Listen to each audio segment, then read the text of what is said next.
Guys. Are you looking for a top-notch local video production and design agency company?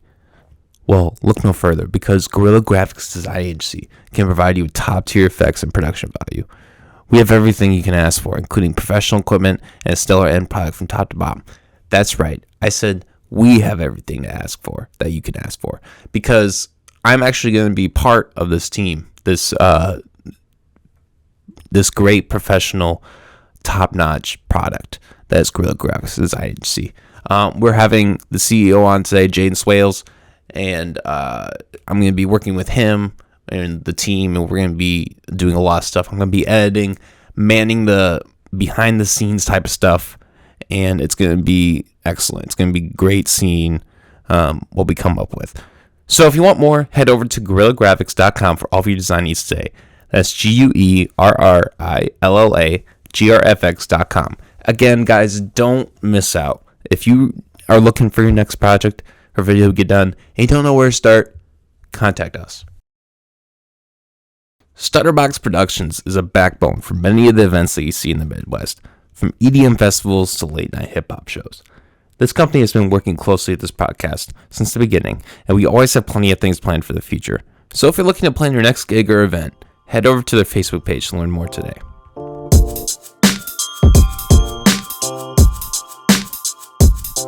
What's up? This is the McAllister's Podcast. I'm your host, as always, Cole McAllister. We're joined today by good friend, friendly competitor, I would say. I'm always talking about how, like, we were kind of talking about this before the episode, like, riddled with class. I love it. Yep. How I always, like, you have so many episodes on your docket. I think you just put out 209? Yeah, 210, 211, 212. Depends on when this comes out, I guess. But yeah, true. That's fair. But you're going every week. You're in the 200s. And, like, I'm always telling people, like, yeah, I always look at Audible Farm. I'm like, fuck, I want to get to the point where I got as many episodes as this motherfucker, you know? But, like, I feel like we really do have, like, a friendly not even, I don't even look at it as like a friendly competition, but like I just like I aspire to what you do. I'm like, I want to have that kind of like catalog, that kind of back where like I have this many episodes, I have this kind of repertoire, because like I don't really think I've said this before, I don't really think podcasts can be taken seriously until you hit 3 digits. Yeah. I mean, that there's all these stats, like, there's enough podcasts in the world for, I think it's like every three people that exist on the world now can have a podcast. Yeah. It's like, unless you're Confused Breakfast, I should say that, because they're just insane. They're crushing it. Yeah. We could definitely lean back into that. That's a topic that could soak up a lot of time. For sure. But there's a lot of podcasts out there that are abandoned, or like they only now release an episode every every few months or something, or they're on hiatus, or like they're just non-consistent, which I think is like, honestly, that's the killer of anything online, is inconsistency. Exactly. If you're just like, this comes out every Tuesday, and then like you miss a week, and then the next week it comes out on Wednesday, and then you're like, well, I'll do a bonus one for them, and it comes out on Thursday, and then you just start like burying all your consistency, and that's like something that kind of sucks. But yeah, having a big catalog of stuff, it's just having that consistency is what it is, and just going out there and having a product that you're okay with putting out there every single week, talking to the people that you want to, and like trying to find a way to keep interested in it. It's not much different than, like learning guitar or learning an instrument. I also play guitar, but it's like one of those things where if you want to do it, you will do it. So you just find a way to make it so you want to do it. And then the only way to do that is to like find a way to try to make it fun, or like talk to people that are fun, or to have the ability to go back in your catalog and just be like, okay, if you want the nuts and bolts of what this person's background is like, go listen to the last episode I had with them, but they have some big stuff that's happening now, and we're going to talk about that now. So here's that, and that was like a recent episode I did with a guy named Ron Lee King, where I'd interviewed him like 3 years ago, and I got kind of his backstory. And then I interviewed him like a year ago and talked about how he was starting to do some different things. And then I interviewed him just recently, and as far as what's changed in his life since a year ago, and a lot has changed. So some of those are the fun things when you have, like you said, that big catalog that you can kind of lean back on and look back on and be like, I've done these things and those things, and it's tough to find guests that people always want to listen to, because you end up gaining a crowd of people that kind of look every week as to like who's on this week, you know, and not every time will those people think that the person you think is interesting is also interesting. But I also look at those as like, these are the ones where I will gain listeners from people that may never actually ever follow my podcast, and they probably, you know, maybe they won't after it's all over and said and done with, and after they're done listening to it. Maybe this is the only episode they'll ever listen to, but those are, sometimes I look at those episodes like that, and it's like, that's okay too. I'm okay with somebody coming in and peeking in for a week or whatever. So yeah. Well, and what's important is they still have the name recognition in their head. if they fuck with whatever guest you have, they're gonna be like, oh, he was on the Audible Farm podcast, or he was on the McAllister Hours, or whatever. Yeah, and I mean, like, the name recognition, that's a big one. Or like something I was like really into is just like logos. Logos are a huge deal. Like, you know, McDonald's, everyone knows, like Apple, it's an apple, you know, and you know, whatever. It's just, you just go down the line, everybody knows every logo for everything that stands out in their brain, you know, especially like basic designs and things like that. And that's where I wanted something to kind of like tag onto mine, so it was the pig. And that's like something everyone always like, oh, you do the podcast thing, which one is it? It's the one with the pig on it. And it's like, I'm okay with being recognized as that, you know, like, yes, my podcast is the logo with the pig on it. And, yeah, it's easy to be noticed that way, but I'm okay with it, you know, and it's, I don't know, it's one of those things. Marketing yourself was something that, like, when I first started was like super important. I was like, I need a logo. I need something I'm going to stand by. This is going to be the general principle of like my logo forever, and et cetera, et cetera. And I guess over time it's kind of taken a back burner. I guess, like, quote unquote marketing myself, but that's because like I have everything kind of set up the way I need it to, and as of right now I can kind of rest on my laurels if I don't want to push it any further, and I just don't know what I would do to push it any further with any sort of marketing. You know, I think it'd be funny if you had a cop on your show. A cop? Yeah, because of the pig. Get it? Oh my gosh. Okay. Oh jeez. Audible Farm. What's this all about with the pig? I don't like that. That doesn't seem very 2022, bro. It's not very PC, man. Yep. I'm offended, man. Yeah, I don't. Shut the fuck up. Honestly, like, that's one of my favorite things about the podcast is it's like, it's not super political, because it's just, and I don't want to be like mean about it, but it's I hate to say it, but I don't care. No, it's fine, man. And I mean, I'll have these conversations with everybody. I'll definitely entertain the conversations that are political and stuff. But like, as far as just like, most of the time when someone's like, my opinion is this, and it's like, okay, that was unsolicited, so I don't care, you know. And that's just how I just go about my life. Is just most of the time people are just like shouting in your ear all this stuff, and it's just like, you know, the left side is bad because, and it's like, oh, don't give a shit. Like, if you're that kind of a person that just feels like you need to go on the internet with like the megaphone that is social media and be like, my opinion is this, and it's more important than anyone else's, and I'm just like, I don't really care. And I feel triggered, man. I don't like this. No. I will have to say the benefit you have is the comedicness of it all, and the thing that people might not see is it's like ludicrously deep sarcasm or like super dark humor, and those are two things that I actually appreciate quite a bit, just based on the satirism of just like, oh, that's actually funny because he really doesn't give a shit about this. You know, thank you, man. I appreciate that. So I guess that's the difference of it. I'm just not I'm just not emboldened enough to go out there and try and be that person either. Well, and we've talked about this before. You and I have very different channels in terms of podcasting, but that's what's so great about having you on. Yes, because it's like, it's almost a different Peter Stockdale than the Audible Farm. It is. Like when I have you know, like people from other podcasts, or like, you know, even like rappers, you know, you see a different side of rappers when they come and, you know, do like an hour and a half, 2 hour even discussion where they're really just letting loose, getting the drinks. It's like a whole different form than like what you see on Instagram, like the 5 minute, blunts and guns and bitches. Yeah, well, honestly, like, even it's just an image that's trying to be portrayed, and I get it, because that's just what it is. But like, you listen to some of the music, and it's like, if that's the only outlet you have for this person, you're like, man, this person's kind of intimidating. And then they get on the podcast, you're like, oh, this person seems like a lot of fun, actually. Right. And that's kind of that's what you wanted to do with podcasting. That's what I wanted to do with podcasting. It's like I want to help promote these people, but I also want to give people a little bit deeper look so they understand that this person is actually a human being. We can have conversations about things. Your conversations are more like funny, off the wall. It's like there's no topic that's taboo. So we kind of go over here you can go anywhere with any topic you want to. And that's that's one of the things I enjoy about this podcast is that's the thing. Mine goes on tangents, but I always try to like wrangle it back into music because mostly music-ish people listen to my podcast. There's a few outliers that aren't music that have been on the podcast, but still. Yeah. Well, how about this? Kanye versus the Jews. What do you think? Oh, God. I did an entire hour-long live stream with the Jews. This shit is wild, dude. I listened to his like 2.5 hour long. Did you see his Lex interview? No, I was actually listening to your Marco Battaglia episode before coming on here. Talking about it. And I'm glad that he got a lot of his opinions out on it. If you guys have no clue what I'm talking about, go back a few episodes, look at it. I know Marco personally. I've known him for a long time. That's how we actually connected, which I'm so fucking grateful for.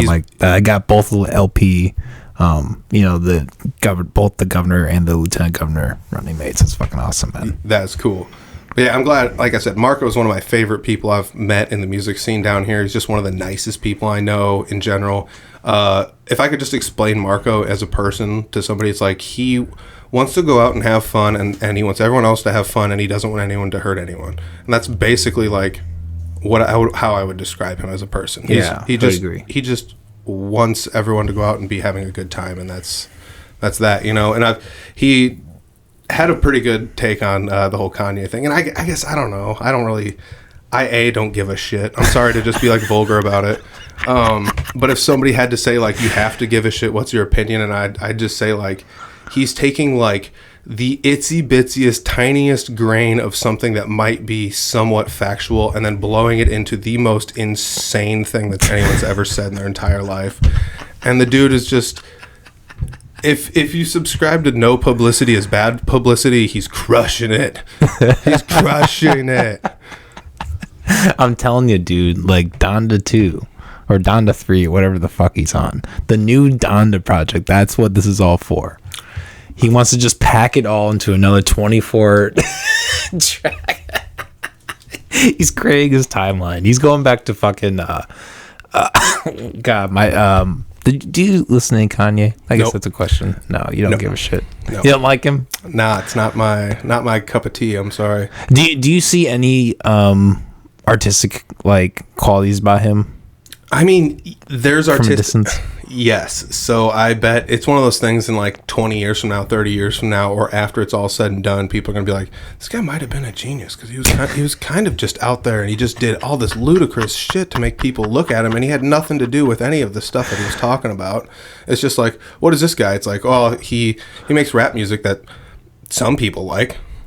Yeah. Not even... It's one of those things where it's like some people that don't like rap music may like his stuff, and some people that like rap music may like his stuff.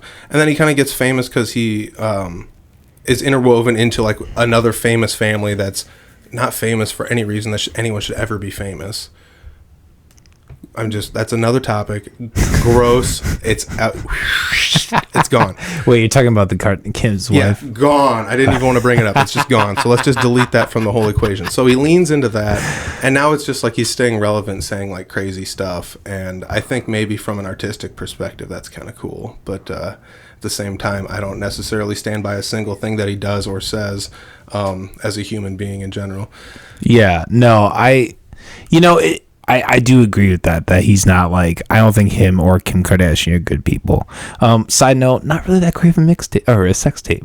No reality. I honestly got to say, like, and this is not because I'm a prude. I never sought it out and looked at it because or this might be the theme of this episode, because I don't care. Insert sex tape. We're just gonna have a break right here. Oh my gosh, that's for the Patreon listeners only. Oh my god! Subscribe to the Patreon. Get the XXX version. subscribe so you can get a link to the OnlyFans account. Dude, I've had that idea where I just have Patreon content where I do like a podcast in my underwear, or just like I just get on the table like cross-legged, like naked. You're just like laying over here, and there's a charcuterie board over there. Yeah, right. Yeah. I have like a bowl over my crotch, and I'm just like, laying and just. Oh my gosh, classic. Yeah, I don't think it would be worth it. I don't know if it would fly. I don't know if the censors would allow that. Well, it's crazy though. There is like porn on Patreon. People do that. Yes. So there's that to an extent, but also know your lane. Go to OnlyFans. Yeah, right. Know your lane. Get on Twitter like the rest of the world. What the hell is up with Twitter? Have you gotten back on that? I'm on Twitter, I guess. You've always. Oh yeah, that's right. You've always been on Twitter. I used to use Twitter a lot. Like, okay, backstory time for people who don't know. I used to go to a lot of professional wrestling shows, like independent professional wrestling shows. You have. By side note, you have to hit me up next time there's one in Des Moines, and I want to go with you. Oh, absolutely. I recently had a friend of mine that used to go to all these pro wrestling shows, like, and I'm talking like a lot. So there was a company in Des Moines. Now there's like, I guess in Iowa there's like 2 or 3 companies, maybe 4 or 5 professional wrestling companies in Iowa that are doing things right now, tops. And they run shows usually like once a month in different cities, sometimes in Des Moines. And there's ones like that in different states that do things like that. And these wrestlers end up becoming the wrestlers that you see on TV eventually. For example, like Seth Rollins, the guy that's on WWE that has been on there, he was like their top guy forever.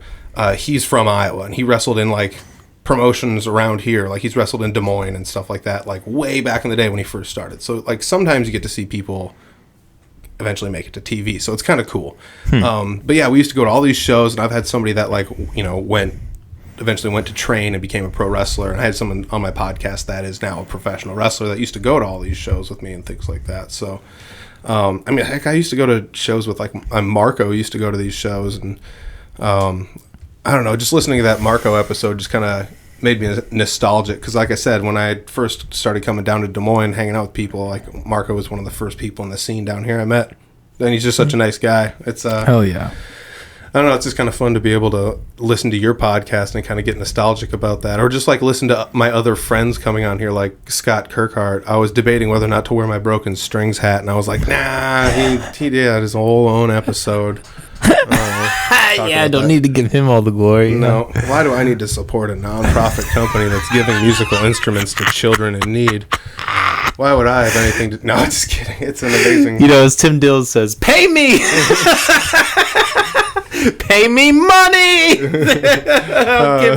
I'll give you your shout out. Oh my gosh, I love it. Yeah, have you listened to Tim Dillon? Have we talked about I've heard him on other people's podcasts. I haven't sought out his podcast, but... Well, his podcast recently kind of took an L because his producer left because he was like such a dick to him like over the years. It just got like, it just went too far, I guess. I don't know. I didn't think it was like irresolvable, but I could see after like years and years of like this guy just being a maniac, like, bro, can you seriously chill the fuck out? Well, that's why a lot of one-person podcasts end up, biting the dust too, is because the host is just too shitty to the producer, and it's the same person, So we just sit there behind the computer like, this sucks, I'm stupid, I hate my life, and then we just quit podcasting forever. I'm just kidding. I don't want to sound... That sounds like super shitty to say, especially when like my podcast is like 4+ years of me like supporting like podcasting, entertainment, music, like artists, everything that has to do with like small time stuff, and I'm just like basically just made a joke about like, you should probably give up now. Like, I apologize, everybody. No, man, I like what you do. Have you not like gotten used to yourself yet? Like, I feel like I'm at the point where like I can edit myself, and I'm just like, whatever, I don't even care anymore. I guess I don't understand what you mean. So like, maybe I misunderstood what you were saying, but like you almost like have a hard time like that illustration that you were giving. You almost like have a hard time like seeing yourself and being like, oh, continuing on. You haven't like gotten used to like, oh, this is just my thing, and like I do it. It seems like you have. Oh God, no. I feel like an imposter in every step of my life. Oh really? Yeah. Damn, dude. I don't want to feel weird about it, but like, I still like, I've been playing music with like Three Finger Betty for like 5, 6, like almost 7 years now, and it's just like, well, you guys are really good. I mean, I don't think there's anything wrong with that. I still kind of just feel like a new guy. You know, I feel like a new guy in the scene. Yeah. You know, like a new whatever. Because there's not too many bands post Three Finger Betty that have stuck around long term. There's a handful, but I still just kind of feel like a new guy in the scene because some of those bands are made up of people that were in the scene before me, anyways. So I don't know. There are new people in the scene, and there's new people that have joined the band and left and things like that. But it's still one of those things where I kind of just feel like the new guy, you know. And it's no different in the North Central Iowa scene where I spend a lot of my time playing music with like Jesse Wilson, and I still just like I feel like the new guy. I feel like an add-on, just like I'm kind of by myself in this like, you know, thing where it's just like, you know, sometimes they bring me with, sometimes they don't, you know. And it's just the nature of the beast being in. Musician that is somebody that is added on anyways, but you know, that's just kind of how I feel. I just kind of feel like somebody that shows up sometimes, and I get it, I'm part of this scene just like anyone else is, but I have a hard time in my own mind, like you said, like just justifying it. And it's no different with podcasting. I feel like I've been doing it for 4 years, but I still feel like there's points and times where I run into people and they're like, you got a podcast? And it's just like yeah, like, oh my gosh. Or there's people that tell me they listen every single week and they're like, who the hell is this guy? I'm like, he was on the podcast like 4 weeks ago. And they're like, really? And it's like, yeah, never mind. Like, and then, I listen every single week, and it's like, okay, cool. You know, so like you just have to take it all with a grain of salt and just keep going. But like that's the kind of stuff that I guess like it sucks because it's not every day and it's not all the time. But like the little bits of those that I notice that happen, it's just like, maybe this is me just being too perceptive and caring too much, but that's just who I am as a human being anyways. I notice too much shit and it sucks. But like every now and then I'm just like, damn, like I don't know, this is what it is, but whatever, you know, like, yeah. And I like I said, for just a podcast that talks about music and just interviews like random musicians or people who are artists or people who have like professional wrestling. I've had comedians on there. I've had professional wrestling promoters. I've had venue owners on there. I've had whole bands on there. I mean, you kind of name it. I've kind of been a little bit of here, there, and everywhere with it. But like, for somebody that's just doing that, it seems like the following I have is fairly large for what it is, and I'm very thankful for it, honestly, because without people that support, I don't know if, like, that's the honest thing that it is, where like when people comment, when they rate, when they subscribe, when they review in any fashion or another, when they interact even the tiniest bits, it's just like, that's why I'm doing it, because this one person said, this is an awesome episode, good luck in Memphis, Ron Lee. And it's like, that's somebody that listened to 45 minutes in the episode and commented on something 45 minutes in. That's what I'm talking about right there. Like, yeah, that's the dopamine rush. Yeah, and you know, and that's me noticing they commented on a topic that's 45 minutes in too. Yeah, where like somebody else might just be like, yeah, cool, somebody commented, you know. But I'm just like, holy cow, somebody listened to almost the whole episode at least. I know. Or like the fake people who like just watch for like 2-3 minutes, like, yeah, cool episode, bro, and they like don't even fucking see it. That's my favorite. You post a clip and it's been posted for 30 seconds and it's 3 minutes long and people are just like, killer. It's like, all right, whatever. Like, but then at the same time, maybe they listened to the audio episode before I posted the clip. Whatever. I don't know. But yeah, dude. No, that's why, like, I try not to talk about this too much, but like, you know, sometimes, like, if somebody wants to come on the podcast, I usually have a fee. And like, the reason I set that up is because I would have people come on just to like, they'd be like, yeah, we'll like bring you all these like listeners, and like they'll listen to like 2-3 minutes of an episode, then tune out, and then they never listen to my podcast again. Mm-hmm. And all it literally does is just like puts their episode higher up in my feed. So not only does it not help me, it helps them even more.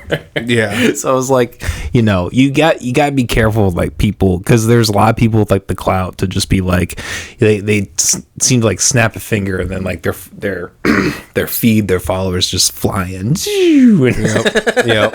I mean, you'll have that every now and then too, though. Like someone will just be like, I'm gonna overshare the hell out of this episode just to make it be like one of your most listened to episodes, and it's like, well, I mean, I guess whatever, I'm cool with that. No, I mean, and that's great. Like, I'm not trying to like deter people from sharing the episode at all, but like I guess what my point is, like, the people who there's a genuine difference in the people who like share it to like promote and be like, hey, we had a good time, versus the people who like, I literally just came on here and we talked for like 20 minutes and I didn't really give anything. I'm just like, yeah, go check out the album.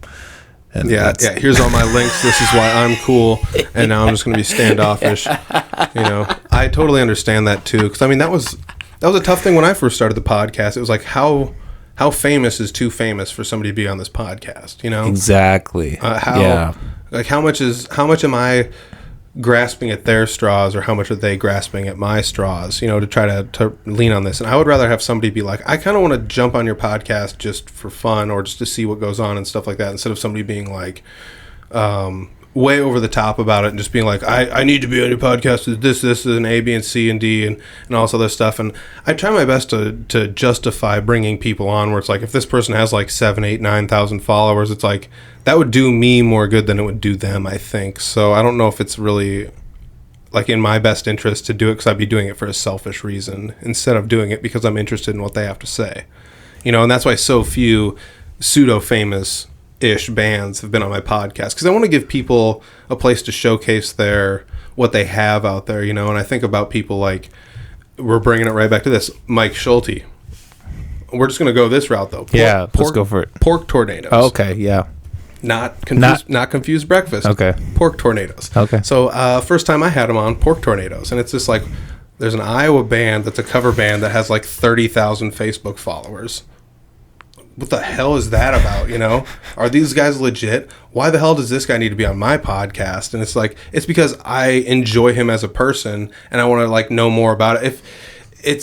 It was more so that I was intrigued by everything that he was doing, and I wanted to pick his brain about music and see, because he gives back to his music community so much. So it's like, that's the topic I wanted to tackle the most, was the fact that like, he would go out there and people would be like, I want my band to be on your band's level. And it's like, here's like a handful of different topics. Like, which one do you think is the most important? And it's like, you could do these two things, and these would be the things I would do probably, you know, to instantaneously go to the next level. And then after you've established those, we can go after one of the other things, you know? And so he would tell people those things, and he would do that, you know, out of the goodness of his heart. And those are the reasons I had him on the podcast, because it's like, those are the people we need in the music community, in the podcasting community, in the art community, in the comedy community. I don't care which community you spend most of your time in any facet of the entertainment industry, or you know, the self-business industry, but those are the people we need in our industries to take them to the next level. And Mike's always been like that. And even on the Confused Breakfast podcast, if you listen to every episode,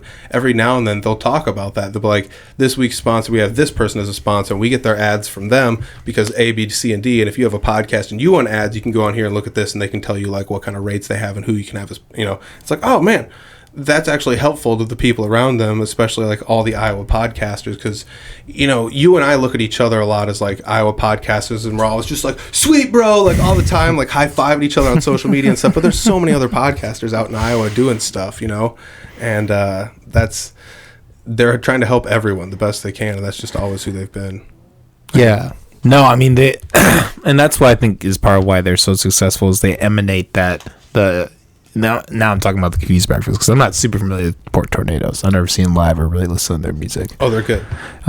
Yeah, I mean, from what I've heard, they bring like a certain blend to like cover music that is different from, you know, a regular approach to it. Yep, they'll cover a song, but they'll do it their way, and it's a bunch of dudes with beards singing like pop music that's usually fronted by women, and their singer's super good, and the music is amazing. I've opened up for them before. Their production is insane. Even when it's like a low level set of their production, it's still just like, oh damn, this is good production. You know, which still is kind of mind blowing. Where it's like, holy cow, they're not messing around. So yeah, is it 4 of them? Yes, there's usually 4 of them. Let's see, 1, 2, 3. Yeah, there's usually 4 of them. Okay, and Mike Schulte drums, right? That's what I thought. He does a little bit of rapping and some other good stuff. Every now and then he'll throw some banter out from behind the drum set. It's hilarious. He's an entertainer. He's a funny guy. He is. Like, I know some people that, you know, like you can go back in my old episodes with Mike Schulte, but like basically when he would go online and try to like help people out, some people would be filled with contempt, and they'd be like, why do I have to do what you're telling me to do? You know, it's like, what makes you the authority on this? It's like the success. Like, somebody asked me for my opinion and I gave it, and then now you're just mad that I gave my opinion after somebody asked me for it. Like, basically that's like what happened. So he quit, you know, being as active in certain groups online. Yeah. And that sucks. It sucks that people would do that to somebody that's just trying to help out, or somebody that's bitter that somebody got famous and somebody else didn't, even if it's a low level of famous. It's not like Mike Schulte's being carried around town on a freaking throne and shit, you know, and people throwing confetti around while he's wearing a crown and stuff, you know, but like, He's getting there. Well, yeah, At least the Confused Breakfast is. Dude, did you listen to Bertcast? I did not listen to the episode, no. Oh my God, dude. It's crazy. I'll tell you what, I've listened to years worth of Bert Kreischer, and I go in phases now. So when I get back into a Bert Kreischer kick, that'll be one of the first things I pull back into. I'm not going to talk bad about Bert Kreischer on the podcast because I'm really hoping that maybe they'll look at the highway. They're like, oh, McAllister's Audible Farm. No, but I mean, I get what you're saying. Dude, there's every now and then certain things he does makes me just more than interested in him, and that's my favorite thing about him, I think. Just hearing him on certain other podcasts, and then he talks about something, it's like, man, it's been a while since I've heard what he was up to. But I do that with every podcast, though. Like I've done it with Rogan, and I've been on a break with Rogan for a long time now. It's just the whole fact that it's I'll catch back up eventually, but when you catch up with the episodes and you're just waiting every single week, give me another episode, eventually I'm just going to take a pause, and then I'll come back to this. And when I come back, it's going to be fresh, it's going to be enjoyable again. I'm no longer burned out or anything like that. Yeah. And I feel like some people do that with, your podcast, my podcast, sure. The local podcast too, because, who wants to sit and listen to you and me talk the whole time, all the time, Exactly. No, I think, I was thinking about this today, actually. I think every podcast kind of struggles from that in a sense, but Joe Rogan, I feel like especially has gotten to kind of, I was listening to the last time Duncan Trussell was on, and I couldn't finish the episode. I got 15 minutes and I was like, okay, they're just talking about the same fucking shit that they talk about every time, which is cool, but yeah, I've already heard this 5 times. Yeah, ayahuasca and DMT and different dimensions, and then shamans and all this other bullcrap. Was it the fuck, it starts with a B? The Bohemian Grove? Sure, I don't know. You haven't heard about that? No, sorry. Yeah, it's it's supposed to be this crazy elite, super religious thing out in where's it? I think I want to see the Four Seasons, but I could be wrong. But anyway, out in this really rich suburb place, and they actually rape men. Men rape other men to assert dominance, and it's this whole underground secret cult. They all have money and exchange money and shit. It's and they talk about shit like that all the time, and yeah, it's nuts, man. Wow. I don't even know what to say to that shit. It's like Skull and Bones stuff. Yeah, it's crazy. But people are willingly getting involved. I don't know what to say about any of that. Maybe just answer my question, but do you think that there's a secret elite in society? Do you think there's a smaller group of people who own and control everything? It's such a tough question to answer in a way that is unable to have somebody poke a bunch of holes in it. But sure, it's kind of like saying if they faked the moon landing, do you think they faked it? And it's there'd be a lot of people that would have to keep quiet for a long time. That's my biggest I don't think that many people would keep it that secret. But anyways, so is there a secret elite? It's I don't necessarily think that there's 17 people in the world that sit down and talk to each other and they eat biscuits and gravy together or whatever the hell it is, and they're all right, we're gonna raise the price of oil this much this week. And it's yeah, it's oh, I don't think there's that going on, but there are definitely businesses and governments, whether it be in our country or other countries, that are involved in one fashion or another, where it's the business wants basically at the end of the year to make sure that if they're paying taxes, that the taxes they're paying align with what the business wants. Are these taxes going to benefit us in some fashion or another? And if not, is there some way we can influence them not to? Exactly. And that's kind of how lobbyists come into play, which is the worst part about politics, where there's all these people that are getting paid money to pretty much go into politics areas or political debates and forums and things like that, and just push an agenda for a reason, and they're getting paid to do it, which sucks. Which I don't know. I just don't agree with it. It's just the way the government works these days, and it's I think Bert Kreischer's dad was a lobbyist. Oh, for real? I think so. But, I didn't know that. Yeah, but it's unfortunate. It's just the way it works. But like that's just kind of how the government works, and that's how businesses work, especially when they get so big that they need that to happen. And that's why governments end up going to different countries where it's like, I can do the labor over here and it's cheaper, and I can do this, that, or the other over there and it's cheaper.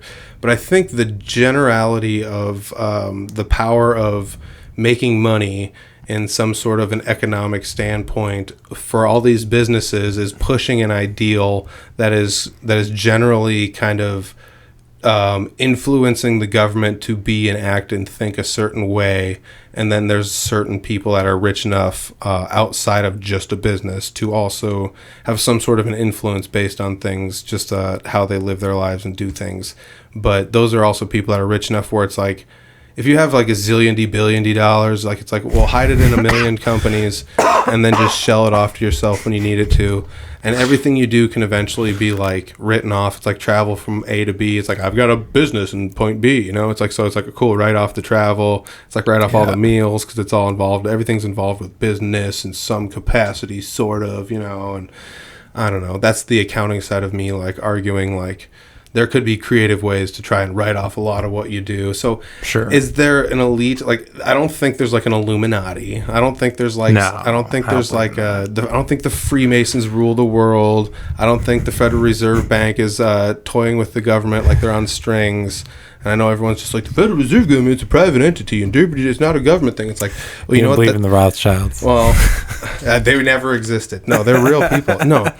But here's my biggest argument, I guess, is like so much of these conspiracy theories and things like that, like they hold partial truths, or I understand where they come from and what makes them what they are. But at the same time, I would definitely argue that they are, you can punch holes in them just as easy with, and I'm not trying to be like mean, but like a basic education. Like I took 2 economics classes at a community college, and there's so many things that people say about the economy where I'm just like, take macro and microeconomics 101 each. Like I think they were technically 130 and 131 in my college, but like still, it's like take the 2 basic economics classes and you'll just be like, oh, 80% of the shit I said before this point about money was bullshit. You know, like, and just be like, oh, that's why these conspiracy theories and people don't understand it because nobody does that kind of research. And I get it that the world's not made up of a whole bunch of people that are curious and want to do the research or like want to go back to school and relearn things that they think they might know more about. But going back to community college and like learning about things like this is how biology works. And it's like everyone's freaking out about COVID. And it's like, I get it. Like COVID's a bad deal. But at the same time, based on just like general biology, it's kind of like there's not really a whole, like there's stuff we can do to minimize it, but there's nothing you can do to prevent any of this stuff, like in some of the capacities. And then people were all freaked out about, you know, vaccines, and it's like, well, in the general sense of vaccines, I'd be like worried for these reasons, but mostly vaccines are like not terribly gonna like absolutely kill you, and like, you know, but they could be altering your DNA. It's like, well, you can just take basic educational classes to argue points that like people just see a talking point like on a headline online and re-spew into your face. And it's like, that's the thing that turned me into I don't care, because I just don't have energy or time to argue these points. And that comes back to like a topic that you and I talked about once, not on this podcast, but it was like people having their loans forgiven. And it's just like, why would I want to do that? Because I know so many people that took out so many loans relentlessly for no reason. And then it's just like, where's the penalty for this person? Like, where's the uppance going to come from this? I understand, yes, you were pretty much like screwed over and swindled on the back end of this, especially with student loans. But at the same time, like, you're the one that went out and took them. But like, it sucks though. Yeah, the ends don't justify the means on either side. Yeah. So here's the thing. I went back to school. I didn't need student loans. And just for fun, I went in to go get student loans. And they said, how much money do you have? And I said, none. And so they said, you want to take out twice as much money as your tuition because that way you need money to live off of, and you can live off of this. But they don't understand the taxational purposes of how you get the money and whether or not you're going to get taxed on it, etc. So you could get double screwed on this money if you can't prove that you spent it on school because you actually didn't need the loan for that purpose in the first place. There's a bunch of that argument that can go into place on how you're supposed to get taxed on it, and it's whatever. Once again, educating myself on stuff that's too deep and nobody should give two shits about. But this is just like what I do because I'm bored. Maybe I have ADHD. I don't know. But I just looked this stuff up. So it's like I didn't need any student loans, but it just seemed weird to me that somebody would recommend that I take out twice as much as I need in a student loan, where it's like, that's kind of rough, you know? Like that's a lot of money to try to pay back with a pretty high interest rate, you know? And then I just think about people like that don't know any better and they got swindled.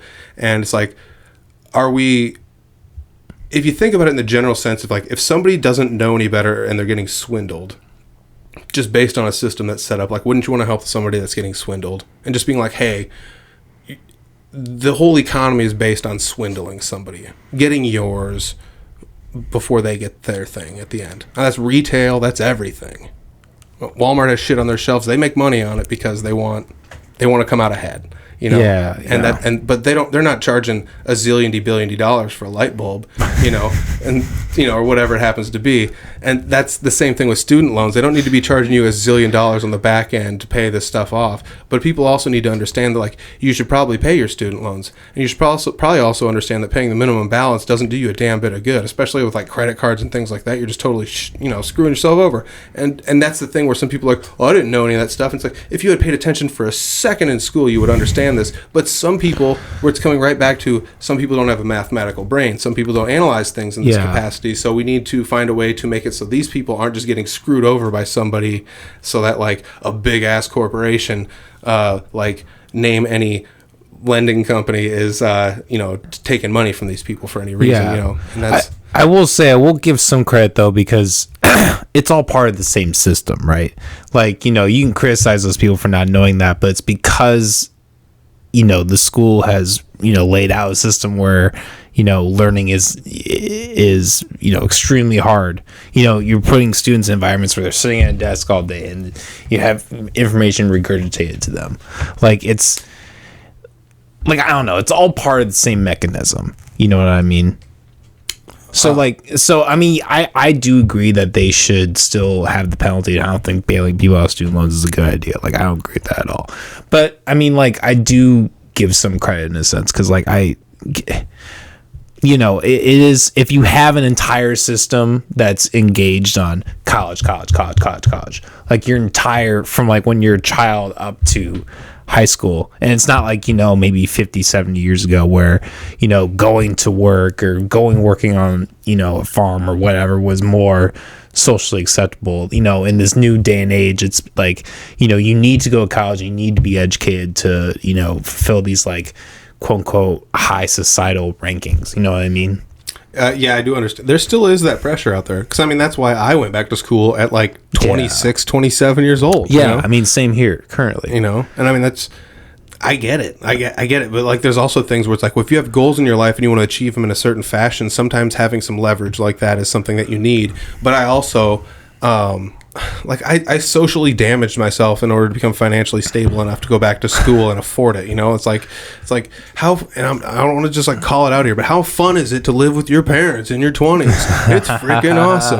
But I'll tell you what, as much as that sucked, it does not suck to have student loan debt right now. You know, and that's the thing that I sacrifice in order to not have it now. So when people are having that forgiven, it's like, oh, we'll forgive all your debt. It's like, forgive me not having the ability to bring a woman over to my parents' house, you know, like forgive 4 years of my life. I feel forgive that, bro. 5 years of my life. I feel you know, that. Forgive all of these social grievances I never got the opportunity to do. You know, forgive me not being able to like go to school on student loan. I could have, but forgive me not wanting to go to student loan. You know, take out student loans all those years ago. How do you give me that shit back? How do you give me working a crap job?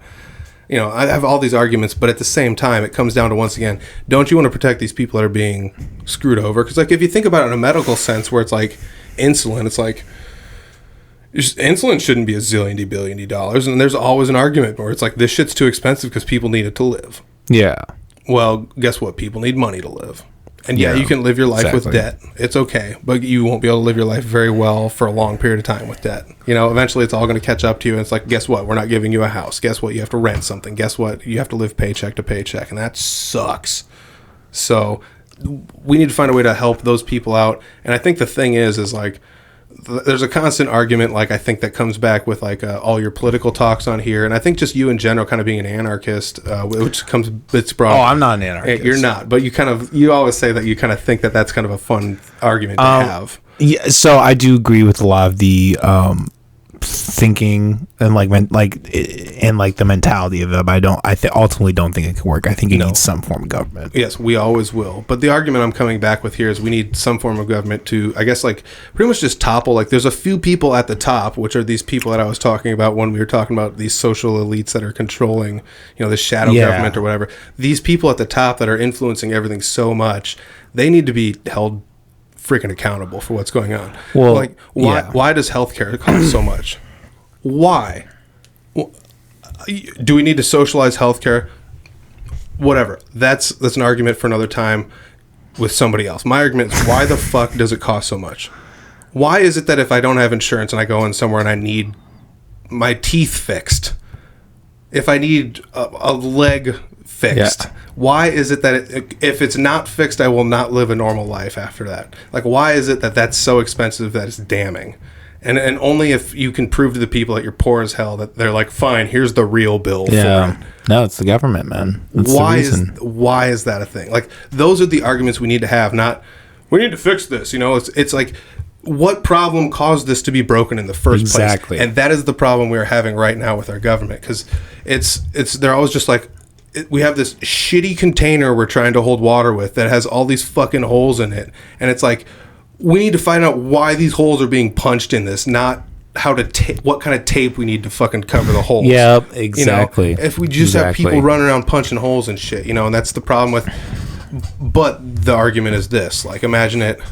We're going on tangents here. Oh, I love it. But so the argument for that is this: like, imagine setting up a system, and the whole time, the only thing people ever do is try to punch holes in it. That's the tax system. Taxes make sense if the money that's being taken goes to something that's useful to the people that are being represented by the people that decide where the money goes. Yeah. That makes sense. But it's impossible, I would argue. It's impossible with a lot of people. But here's, like, the big thing is just, like, what if people don't want to give money in because they're just stingy? So they find holes, and guess what? The people that make laws are just like, we made holes to cover these holes that you guys are punching. But then people eventually just find more creative ways to do that, and people find more creative ways to make money, to not report it, and things like that. And that's how tax law was created, where people are eventually trying to find ways to skirt around stuff. Because you never used to have to report crypto earnings. Technically you didn't have to. It wasn't. But now you have to. There's, like, governmental forms and everything for it. So, like. Yeah. I will say, though, I think there's a misconception with, like, somebody that has a lot of money and, like, that, because people that have money, they create businesses and they create ways for people to, reap their benefits.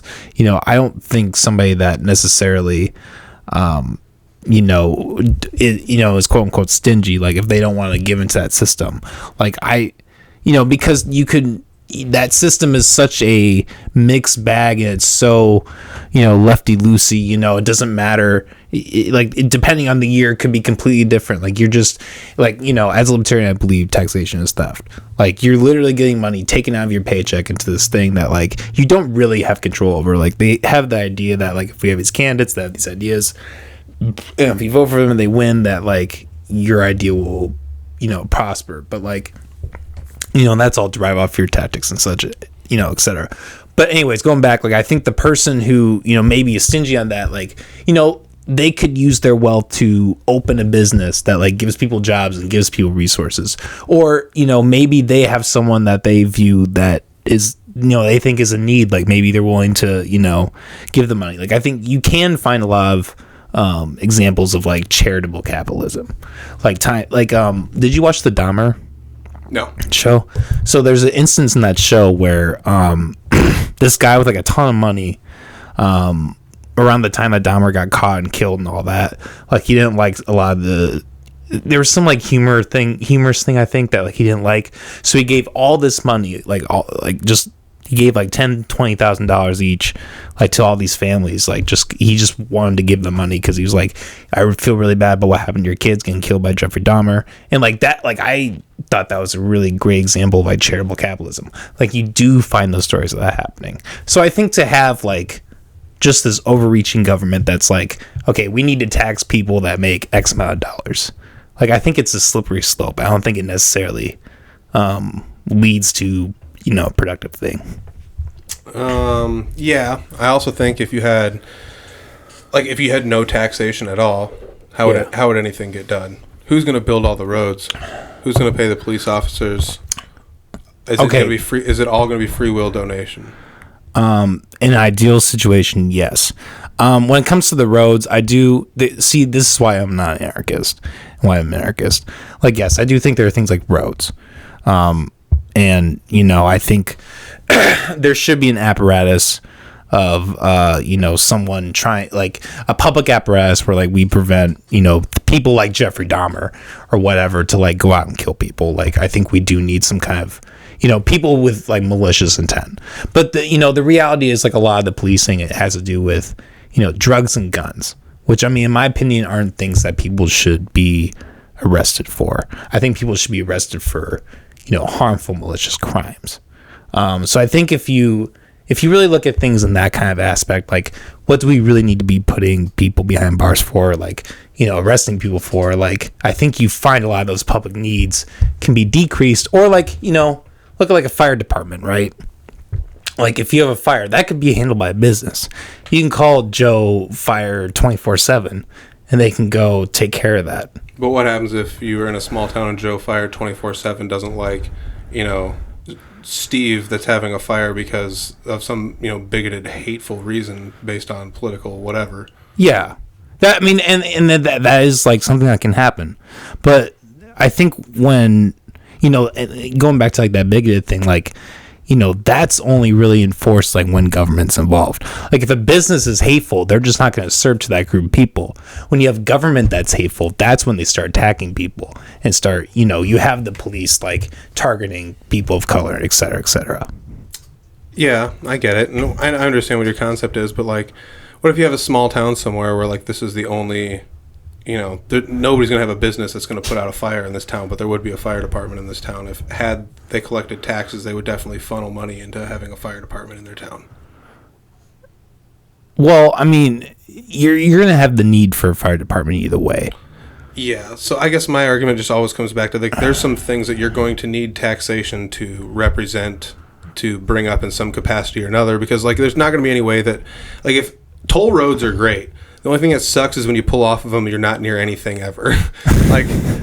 But there are some toll roads I've been on that are amazing to go down because they're super smooth and they're well taken care of. It just sucks because it costs money to get on them and get off of them. So, like, it's just the way that works. But if every road was only ever a toll road, every road would be built different. Every road, like, some roads would be higher than others. Like, have like 6-lane roads choking down into one lane to be spit off into some fucking stupid other road that some other dude built. And it's like, this one was built by a farmer and it's gravel. And it's like, freaking neat. You'd have no compliance over any of that stuff. There'd be a whole bunch of that would make, and that's just saying, like, let's take all the emergency vehicle personnel and all that other stuff out of the equation. Like, now bring them back in as if somehow they're magically funded by people that just care about them.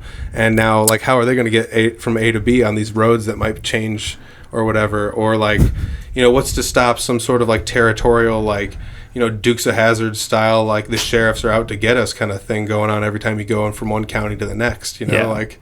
So this is what they call the cost of liberty, is that there are obviously going to be things in society when things don't necessarily puzzle up and match up that are going to be, frustrating, navigating different cultures, different viewpoints, et cetera, et cetera.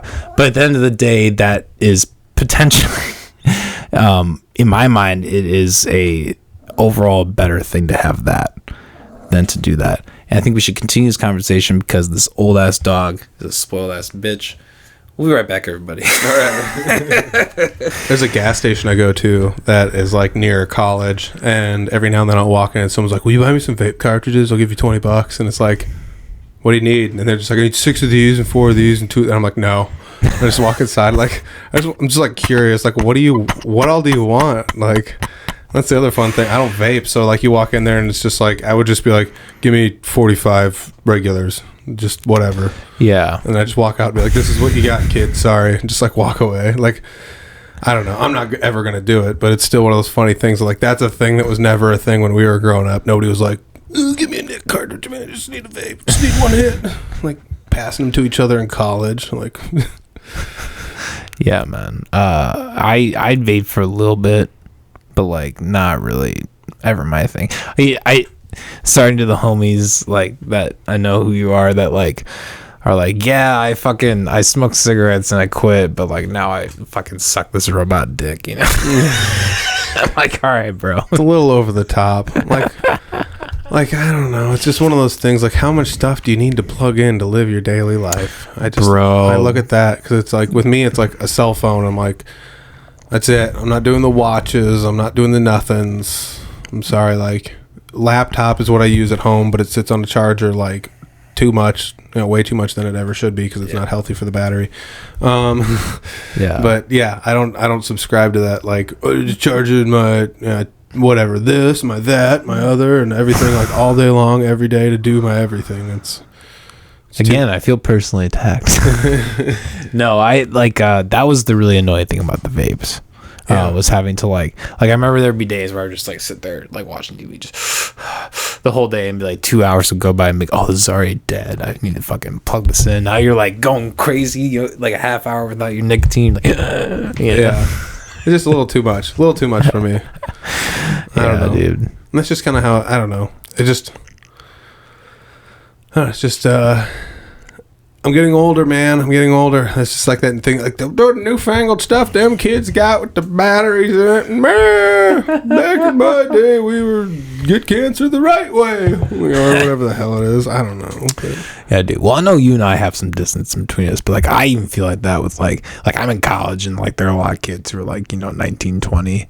I feel like out of sync with them, like horribly out of sync. I was at a fucking. I was at field trip. It was like this EDM festival. They had a little bit of rap too, but I didn't stay for the rap.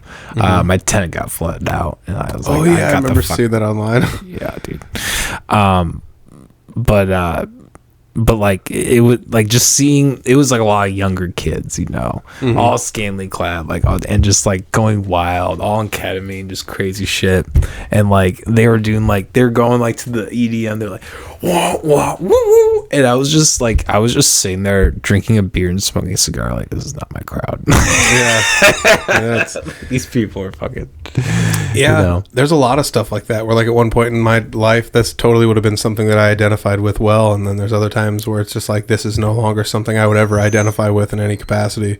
And I mean there's different scenes and different people and different age groups and different things, but like some of the things that I look at like that is just like individualism is always something that a lot of us try to like tackle in our lives. We're like, how do I maintain my individualism while still like giving in just enough to this system that's set out there in order to like survive my daily life and still be okay looking in the mirror every morning, and that's like some of that stuff where you're like, everyone was doing this, and it's like I'm out, like I don't want to do the thing that everyone's doing, like as soon as I become a robot that's being marketed to that like I can no longer control my ability to like come back to this. And I think that's where a lot of my self anger comes into. Like a lot of people have issues where they like argue with themselves over stupid stuff, and mine is usually just like, you gave into marketing on this certain thing. Why would you ever do that?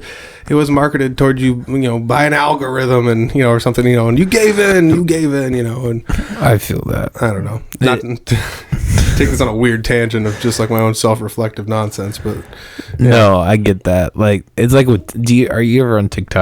No, and that's the reason why too is the algorithm's too strong. I don't want to get sucked into that. Yeah, I can always tell I'm having a rough week when like I open up my TikTok and it's just like a chick with like her tits hanging out, and I'm like, oh well, this has been my week. Neat. I don't know.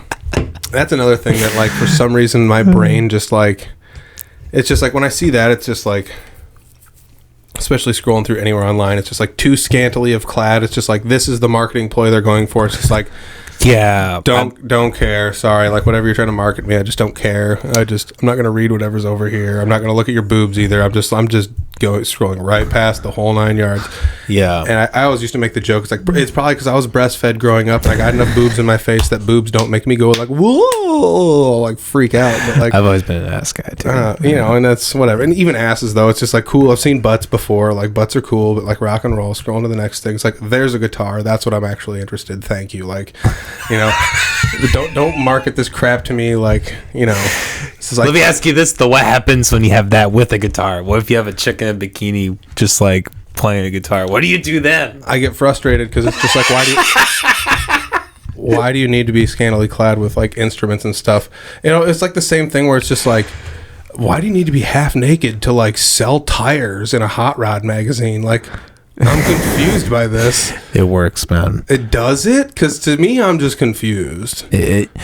So here's my interesting thought about all this is like, I think eventually with everything with pornography and like just the over exploitation of sexuality and like marketing and everything, I think eventually it's going to get hardwired and coded like out of like, I think the younger generations are just going to be like, whatever, they're not even going to get any stimulation out of it. It's just going to be, and that's like, in some ways I can see the benefit, but like overall I think that's a really scary thing for people to be like, have their sexuality just like turned off because it's so just, well, that's in your face. That's basically because of like porn. Yeah. And I'm not trying to be like weird, and this is just like a topic. It's very true. So everyone older than me is definitely going to understand this, and everyone younger than me, there's going to be very few people that are going to understand this. But it used to be that a boy and a girl would eventually like just kind of like stumble upon some stuff and have to communicate with one another to kind of figure out what worked and what didn't work. And sometimes people would do things that wouldn't work out as well, and you would eventually find out how to like have sex that way. And now people just watch sex online, and it's like insane stuff like, I need to pull her hair and spit in her face and put it in her butt, you know. And it's just like, that's not actually what it's like in real life. But not only are men seeing this, but women are seeing this, and they're like thinking that's how sex needs to be. Yeah. And that's that sounds like Good Friday night it to me. Sounds great to me too. Consensually, I'm very okay with this, but it's weird to think that is where you're going to start from, you know. It's kind of like just being like, cars need to go off the starting line somehow, and these people are just like, we're going to jump into the car while it's going 600 miles an hour. And it's like, that's not how this works, you know. So I just think that there's where like this big disconnect is happening, and there's all these statistics that show that like younger generations are having less sex than older generations, which is like totally makes sense based on the whole fact of like their non-communicative abilities and things like that. However, the same studies show that the younger generation is having like way more insane sex than the older generations. A lot anal. So it's like maybe from the studies I saw there, that's not even where the line is being drawn. But like, for real? It's not even close. But like, but from what I've seen on the studies, but it's crazy to think that like maybe they're just taking in so much of this at one point in time that they're getting tired of it and they don't need it for a while, and they're doing it again, and then they're doing it again, and maybe that's kind of how like some of them, because I also view that like some of them think of that as like a lot of like addictive personalities. That's kind of how they do it too, where it's like a whole bunch and then none, and then a whole bunch and then none, and then a whole bunch and then none, and they don't view it as being like addicted to this thing, when in all actuality like they kind of is. But it can be a very like fixating thing for sure. Yeah, totally. I feel like I've had points in my life where I've like fixated on too much for sure. It's you know, it has the wrappings of like, you know, anything like alcohol, you know, overuse of marijuana or any other drugs. Like it looks and feels and, you know, appeals to the person, but like, you know, if you use it too much, it's and you know, and that's kind of like, I don't think like porn should be banned or anything. I do think couples can like, you know, use it healthily. I think that is possible. It can be a slippery slope. I do think it's possible. Yeah.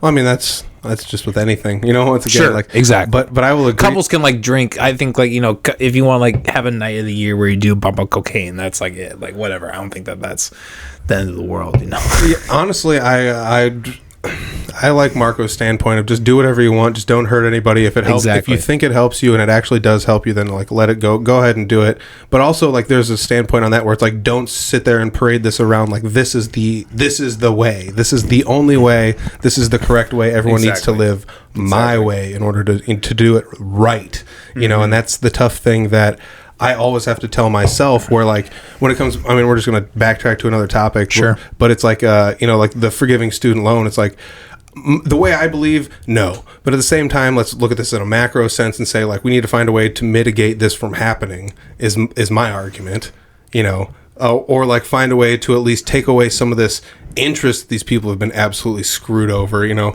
Don't take away like just the principle and stuff like that. Don't just, there needs to be a way to get this corrected from what went wrong in the first place. Not just, it's kind of like saying like, there's a whole bunch of poor people and the government's like, we're going to give a ham sandwich to all the poor people. It's like, why don't you find a way to get these people to make their own freaking ham sandwich instead of just being like, here's one ham sandwich. Like, thank you for your service of homelessness or whatever.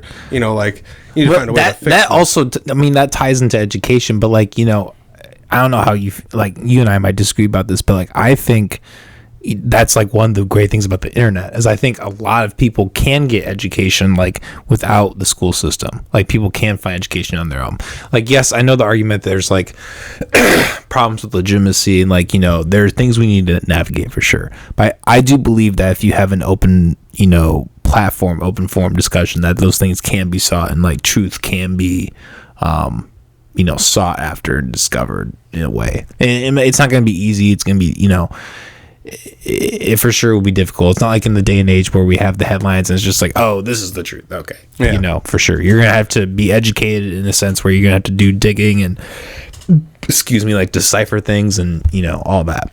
Yes. So that was one thing I feel like is like in the macro sense, once again, macro, the bigger picture, like going to college taught me how to, cipher through knowledge and just find what was the best knowledge and what was the correct knowledge and what was what I could back up with facts and it wasn't just an opinion and what was true, and then use that to formulate the opinion that I was trying to get out with the piece that I was writing for whatever reason, you know. And that's one of the things that makes college useful, you know. But like at the same time, if you have that ability without it, the internet is a great place to go learn whatever you want. And I've argued with people, and this is like one of my main arguments with like, how do I get good at guitar? It's like practice. It's like, how do I make it fun? Or how do I know I'll get good? It's like, if you want to, you will. That's just the way it works. If you want to play video games, you'll play video games. If you want to do, you know, whatever you want to do is what you want to do.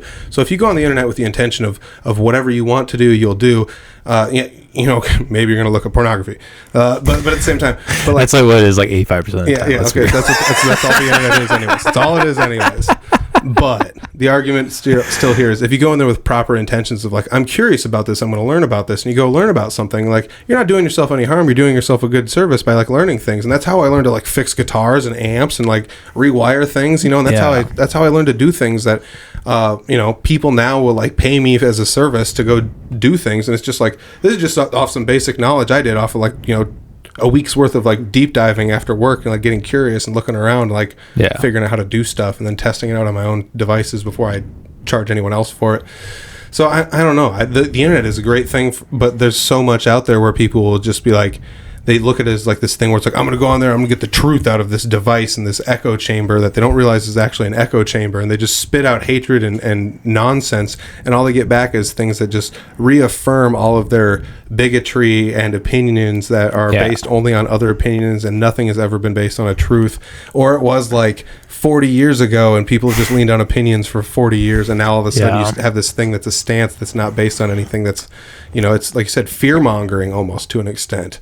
You know, that's the thing that's damaging. And, you know, and Marco said it great. I think there should be free speech, though, because, like, look at it this way. Like, if I want to be able to pinpoint the people that, and I'm not trying to be mean about it, but the people I disagree with, you know, if this person is somebody I disagree with and they're so far gone in one direction that this person is dangerous, I want to give them all of the voice in the world to come out there and be like, this is how stupid I am. This is what I believe in. These are the things. So that way people can choose whether or not to interact with this person, and I can see who interacts with them and why, and whether or not it's almost like letting somebody raise their own red flag up very, very big and high for me to look at and just be like, I'm not dealing with anything that's over there, but I will monitor it to make sure it does not go crazy, you know. And that's the beautifulness and the crappy thing about the internet is like, there's plenty of places for these people on the internet, but they unfortunately hide in weird, seedy places, and crazy stuff happens.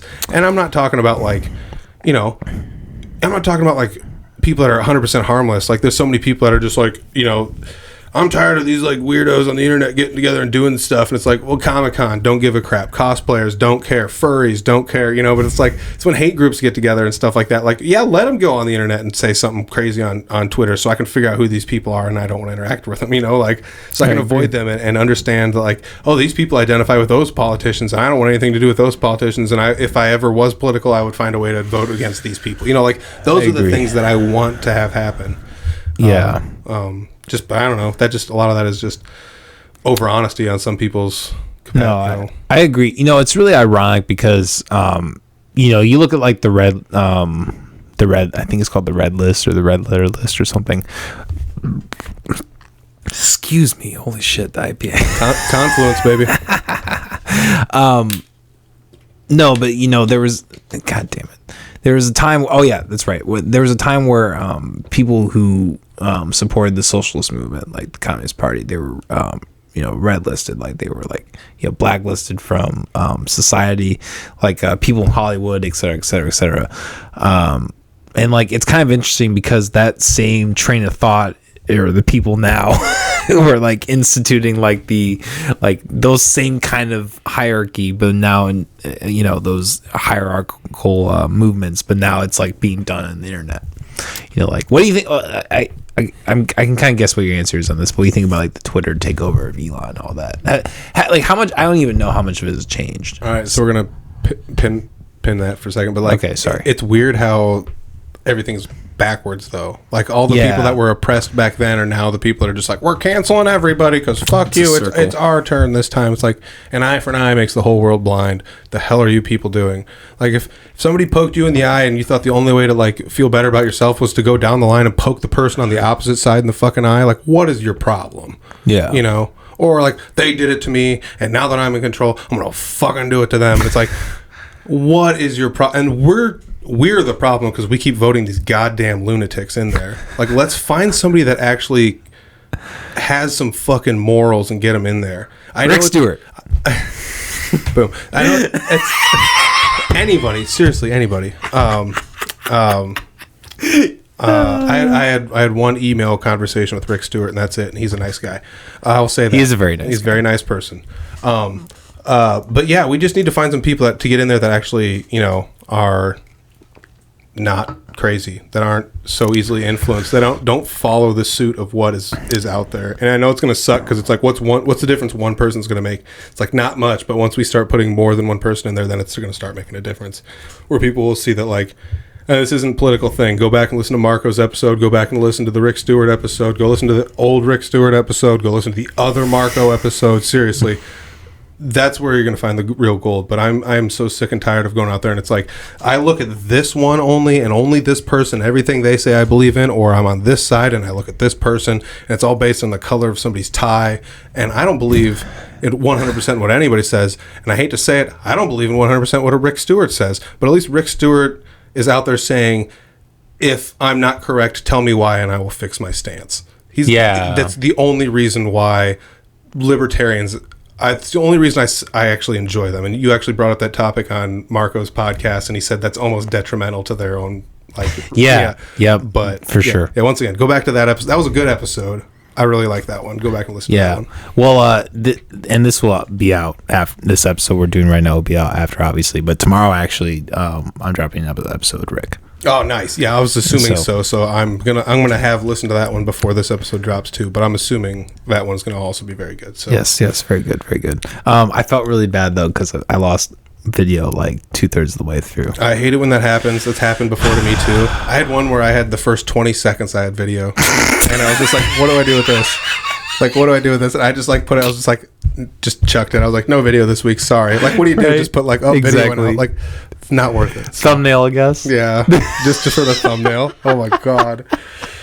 Cripes. So yeah, so let's shift gears. Elon, Twitter. Elon, yes. Don't care. I want everyone on Twitter to be able to do and say whatever they want. I'm just tired of bots. I'm tired of people with 46 accounts so they can be racist on one and nice on another one. And this is the one where they bitch at companies because they want free shit. I'm tired of that crap. Everyone just make one account, do that. And this is not me advocating for the government to make one singular fucking social online presence account. Like, that's gonna be some crazy ass shit. Like when you went to school and the only way you could get into the school was just be like, I have to type in my last name _ my first initial and the year I'm gonna graduate, and then and then my password is these things. It's like I don't want any of that shit happening. But I'm just tired of fucking the internet being full of like just these absolute dingbats. It's just full of fucking just goofy people that are just have nothing better to do than just be like, they just get on the internet and like, the Undertaker's not really a dead guy, and it's like, fucking thank Christ I wasted my life with this. And that is why I have spent almost no time on Facebook or any social media lately. I took a lesson from you, and it's like, pre-record your stuff, preset it all to fucking auto post and auto do all your stuff, and then just, and that's given me the freedom to just be like, I don't have to sit down and look at Facebook if I don't want to. I don't have to see any of the opinions of any of these people that I don't care about. I get it, it's cute, whatever. Thanks for all, like, you know, everybody posting pictures of your kids or whatever for, you know, Halloween or whatever it was. I appreciate it, but I hate to say it, maybe I'm just mentally exhausted from that, but I just don't have the energy to pull that information in anymore. Yeah. Hey, I feel that, man. I feel like I've kind of been on the opposite train, but it's like it's more due to like you know, just low key like depression and just like going through shit. Just like you get to the point where you're just like scrolling through unnecessarily, and you're like, why am I doing this? What am I even doing right now? Yeah. It's easy to get in that trap. It is, you know, and that's the other thing is like noticing if you get in that trap, like find something else to do. And like one of the things I always figured out to do, and this is going to sound like really crazy, but like if I ever had a vice that I quit, like even if I quit drinking or if I quit, you know, smoking or whatever it happened to be, I was always like, find something else to take up the time that you'd rather be doing with this. Especially if you have the urge, find something that's like something you can just like chisel away at, like a small project, you know. So that's when I started, like, especially when I went back to school, it was just like I don't have time to like drink and party and do all this crap anymore, so I just have to do something else. And it's like, well, now let's do guitar projects, let's start like fixing guitars, let's start, you know, rebuilding things and doing that kind of stuff. So I have all these projects that are always on my back burner, and that's like one thing that I do now when it's like I started getting like depressed, or I'm just thinking like, what do I need to do with my life? And it's like, this is what I'm going to do with my life. I'm gonna, you know, take this project that's been sitting over here in pieces forever. I'm actually going to put the damn thing together, and I'm going to get it done, and I'll be happy that it's done. Because that's actually that validation that you want, that I feel like a lot of us are actually scared of, is finishing a project, because the end of something is so bittersweet. Like, how many movies or like tiny sketches or things like that have you made where like you're having a blast doing it, you're having so much fun with the people, the editing is fun, talking about the project beforehand, storyboarding, table reading, all that stuff is fun, and then when you finally like get it done, it's just like it's done. Yeah, that's it, it's over. It's like reading a book. You get close to the end and you're almost like sad it's ending, especially with a good one where you're like, you're tearing through it to get to the end, and then you're just like, oh fuck. Is there a sequel? Exactly. Yeah, but I hope it's as good as this one. You know, like, it's like... Yeah, it probably won't be. You know, that's just the way it is, though. And that's the way I think a lot of us view, like, projects and things in our lives in general, where it's like it sucks starting the new thing. It does. It sucks finding something new that you enjoy, but... It really does. But, you know, we need to finish the things we need to finish in order to get to the new things. And that's, like, I think what causes a lot of our depression is we're just, like, we're stagnant. We're sitting here. We need to find a way to get, like, do literally anything to switch it up just a little bit. And for some reason, you know, for some people that's tattoos, and some people that's, like, changing your hair, and for some people that's cars or whatever it happens to be, buying, you know, new clothes or whatever. But, and I guess what I've been through all that stuff. I don't have any tattoos, but I've been through pretty much all that stuff. And now I don't have much hair, so I can't do the hair thing anymore either. But, like, you know... but still, I've been through all those things, and I just feel like, I don't know, everyone's always like, how do you do stuff that's always productive and stuff? And it's like, I guess, like, at the end of the day, when you know, when you hit these landmark dates in your life, whether they're like your 30th birthday or this, that, or the other, or it happens to be something like somebody dies or whatever, and you just have these, like, retrospective moments, it's like, I want to be able to look back at the previous years and be like, at least I wasn't sitting there scrolling the whole time. At least I wasn't just sitting there rewatching Seinfeld for the 40th time. 30th time, that's cool. 40th time, no. You know, so, like, I can at least be happy with some of the stuff that I did. Like, remember that one time I built this guitar, and you're like, holy cow, I did build that guitar. Or, like, you know, like, remember that one time you played that show with that band? It's like, holy cow, I did play that show with this band, you know? And I mean, like, it comes back to, like, I had to sacrifice a lot socially in order to do a lot of these things. I didn't get to party with my buddies. I didn't get to go out and have a good time. I didn't get to, you know, court 40 women, you know, throughout the course of my life in order to do this, because I was always out on the road traveling around doing stuff. I was playing shows in Chicago or whatever. Chicago.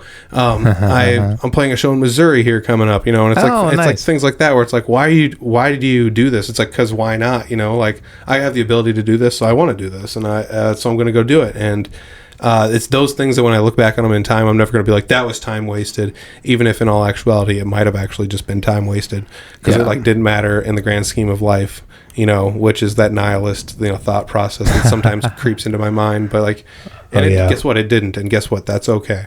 I did what I wanted to do. Speaking of nihilism, it's funny. I heard your podcast with Zachary Daniels. I heard your little snippet talking about me and how he was like, nihilism. I love Zach. He's a great guy. He's so fun. It was funny. It was funny just listening to that. I was like, yeah.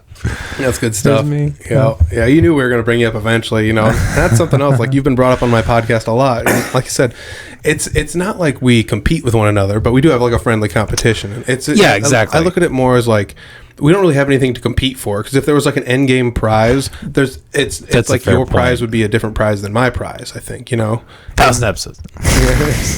No, I get what you're saying though, for sure. There's no end goal. Yeah, and I mean, like, that's the thing that makes us this competition friendly, and that's one thing that I think like drives you and me to kind of just like look at one another and compare each other like in a friendly kind of sense, because it's not like you and I are out here like doing UFC fight poses against one another like every. I'm not like fuck the Audible Farm Podcast. Yeah, like this is gonna be that's gonna be the clip for this week, but yeah, so the thumbnail. Oh, that'd be great. Let's do it. But yeah, and I think about that though too, like having somebody to like play music with or things like that is like better than somebody not to. And it's not like you guys are competing, because you guys can like help each other and show each other different things, or you can learn from one another, or like do things like, oh, they're doing this, that's successful for them, I'm going to try it out. I mean, I'd be lying if I wasn't doing that still concurrently today with like the Confused Breakfast.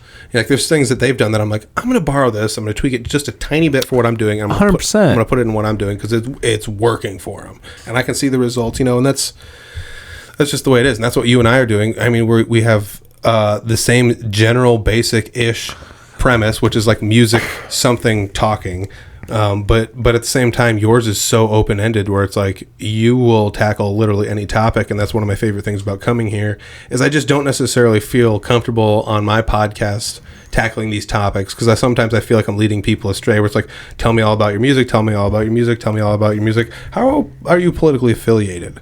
Like it just seems like a little like out of left field on my podcast, unless I'm going in and telling them that like from the get-go, like and that's where like I think about, as we were talking about prior to this episode, like you and I still need to sit down and brainstorm different ways to do things, but I think that's something that I could do on my Patreon channel. Would be like, let's do something that's freeform, has nothing to do with music. This is the bonus episode that everybody gets on Patreon or something. Like we need to find things like that where you and I can like boost what we're doing just a little bit to give back to the people that actually enjoy what we're doing each and every week. Yeah. Side note, did you see what Patreon recently just did? Oh, the monthly fee. No. Well, I don't know about that, but you can now directly upload video to Patreon, so you don't have to do the YouTube link anymore. Oh, really?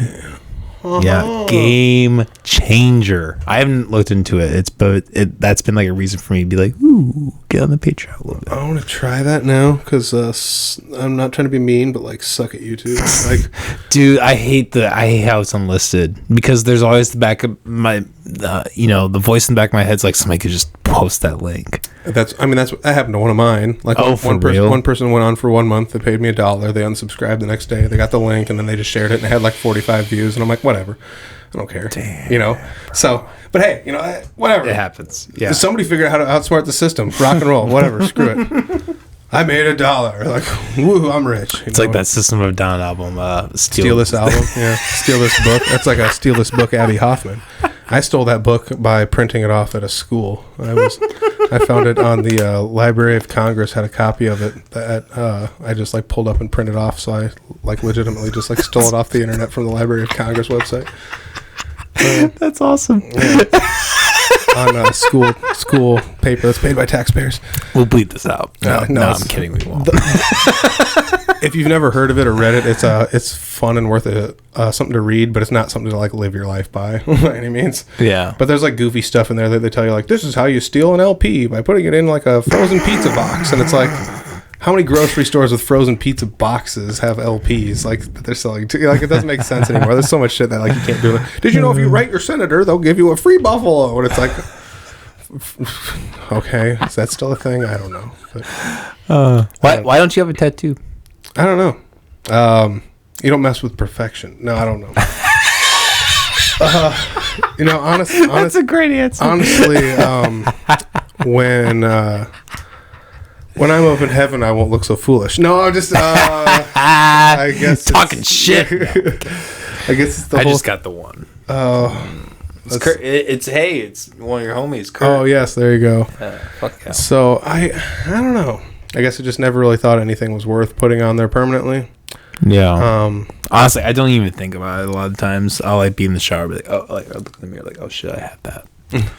I have a joke for that. Like I was like, my first tattoo would always be this, but it's very X-rated, and I'm not going to say it out loud on like. There's a lot I have said on here that I normally would never ever say on my podcast. But, dude, this has been epic. I'm not even gonna lie. This has been an awesome episode. Yeah, and this, I tell you what, there's so many people from Audible Farm that absolutely I hope are listening to this, because I get bugged all the time. Where like, you need to have people come on and interview you, and it's like, I've been on people's podcasts. I've been interviewed. Like, go over there and listen to those. Exactly. You know, but like maybe people are like, oh, they want to hear about your musical, past. Who gives a crap? Like, they don't lie with my religious political affiliations. Oh, jeez. They're like, what is this atheist libertarian doing? Fuck this guy. Atheist libertarian. Stupid. Who cares about this category? Something category B person. Yeah. I will say my favorite thing about being an atheist is being called Satanist. I laugh every time that happens. Yeah, I took a religion class in high school or in college when I went back, and that was one of my favorite classes. I ended up like eventually touring like some Hindu temples. There's one in Iowa. That's that's really cool. Checking out. I gave a bunch of money to them just for fun because I thought it was worth it. But I went in there and I bothered the guy a lot. I was like, "What is this? Who's this? What's this? What's that?" And you could tell he was bothered. But I gave him money after I left because I was there for a school project, and I ended up going back a couple times just to go in and.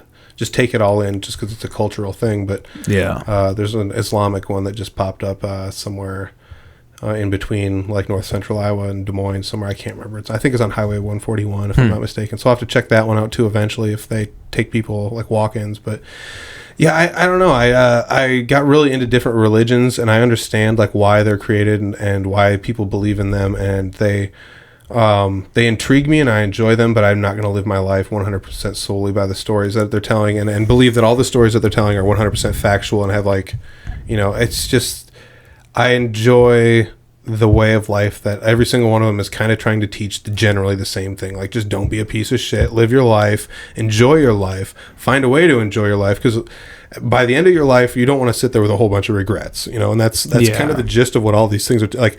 Go out there, be brave, take chances, have fun, love, be loved, hate, but do it carefully. And seriously, that's like, they tell you that kind of stuff where it's like, you need to stand up for what you believe in, but don't die on some of these hills. You need to be very specific about the ones you're going to choose to die on, because like, there's no way you can ever take them back, so like, you have to sit there and choose how you're going to pick what hills to die on and how you're going to die on them, because it's like, are you going to kill people over this? And that might be a bit extreme, even though in the Old Testament they were pretty much just like kill people over this, but still, dude, like the Crusades, like isn't that wild? Dude, like I love everyone, but kill them if they don't believe what we believe in. Yeah, right. I always love how people are like, Christians are bad. I'm like, the Crusades, they literally killed people over a cup, bro. Like, come on, man. Oh my god. Hardcore History with Dan Carlin. It's so good. I don't know if you ever heard it. It's a podcast. The guy was he pretty much just takes a story about something and just tells, like, goes through history and tells like there was a one about World War II, and it was like, the podcast was 6 parts, and in total it was like 28 hours or something. Yeah. Oh wait, I do know what you're talking about. Did he break the record? I don't know, but he just sits down and he just tells podcasts, like tells stories about stuff, and he'll talk about all sorts of stuff. So he has one on the Crusades that's insane, that talks about all this crazy stuff that happened during the Crusades, where you're like, Christians did this? And you're like, oh shit, that's a little fucked up, bro. But seriously, I think about some of that stuff, and that's one reason I'm not like super identifiable with religion, but that's one reason I don't super identify with anything. And I think that's one reason why I'm like, when people are like, are you a musician? It's like, well, kind of, it's like, oh, you're a podcaster. It's like, well, kind of, it's not like I'm making all my money off music and this is the only thing I do. This is a hobby I have. It's like, you're a podcaster. It's like, well, I'd have a podcast. It's on every week. I'm not making $1 zillion off this. Certain shit can't live off the money I'm making off of it. I can barely buy like t-shirts or anything with, so at the same rate, like hobby, but like, but it's like, what is your job? Do you identify as that? It's like, no, I not identify as a loan adjuster. I guess that's the nicest way I can say what I do. But like, why would I identify as that? Like, you're a loan adjuster. It's like, yeah, you work in high finance. It's like, no, I don't have nothing to do with any of that bull crap. Like, this is what I get paid for. I do my job. I do what I'm told. It's just the way it is. And that's it, but then it argues like, what do you identify as? And we're just back into opening a whole new can of worms here. No, I mean, you are what you identify as, for sure. Like, I know it sounds cliche, but like, I think anybody in this, space that we live in Iowa, where like people are trying to be, people are, both trying to and are, professional musicians, artists, etc., is like, you still have a lot of people still have their like day to day where they're grinding. It's like, what do you really want to limit yourself and define yourself as that, or do you want to look at yourself as like, okay, this is just how I put food on the table, and 60+% of the rest of the time I am like doing my thing. And like, because people who have come to this door, sit in this chair, like come to this podcast, you included, like, are people who are dedicated to their craft. Like, I can see inside them, like, they have this one thing that they're dedicated to, and they're doing it, they're thinking about and doing it every day. And there's so many people in this fucking state who are doing that, and there's a lot of really crazy special shit going on. It's awesome. Yeah, I think that's one of the benefits of having the podcast, though. Once again, exactly. Like, you and I aren't competing with each other, because all we're really trying to do is help people like that get the word out. Find people that have a passion for something and want to do something and are trying to do that with their lives and get it out there and help them.